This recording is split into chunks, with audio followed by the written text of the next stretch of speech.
Long press the third key to turn on the guideline. When the guideline appears on the screen, long touch the fourth key. The V appears on the screen.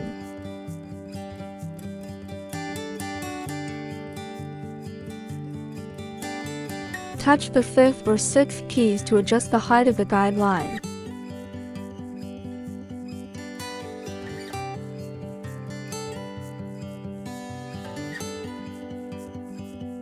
Touch the fourth key. The H appears on the screen. Touch the fifth or sixth keys to moving the guideline left or right.